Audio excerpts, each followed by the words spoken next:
Hello, this is Nan-Nan's garden, and I'm going to share with you how it came into being, especially during lockdown. I'm Nan-Nan, I'm a great-grandmother, and my 80th birthday was at the end of June. From 1995 until 2018, I lived primarily in Portugal and in Rwanda, East Africa. Then when I bought this house, the back garden consisted of this rather large brick terrace and a square of artificial grass, plus a big concrete base at the back of the garage. So the first thing I did in 2019 was have the artificial grass removed. I had some men dig behind the back fence to remove brambles and nettles, etc. And to leave me a few borders. This border on the right was half the size it is now, just a narrow strip, and a little strip on the left there where I've planted the lavenders.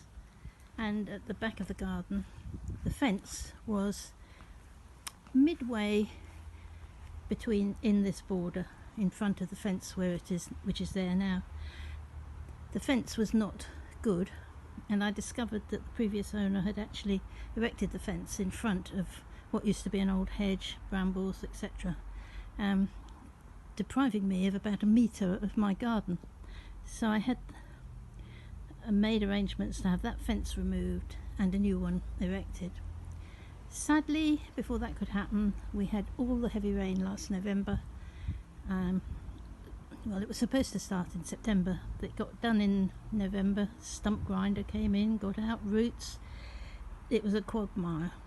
The lawn, which had been laid, was not the best turf, and it's got more hills in it than the land of 1,000 hills, which is Rwanda actually.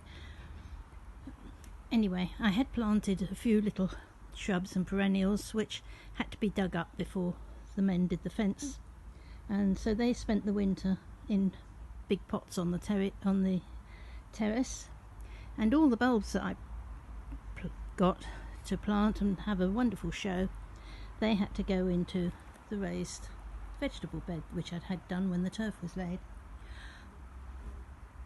Consequently, everything was not where I wanted it to be by the beginning of this year. So we had floods in November, end of October, November. We had floods in February. We're on clay soil here. It was a total mess. I had a man who takes care of the local parish church graveyard. He came and dug over this big back border for me and dug in a load of manure and bark and all sorts of stuff. I had tested it and it's neutral, so I'd also got a pot of chemically grainy stuff to hopefully improve the soil.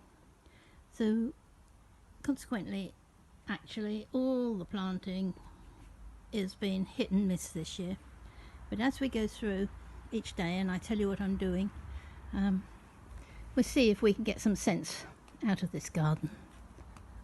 See you tomorrow.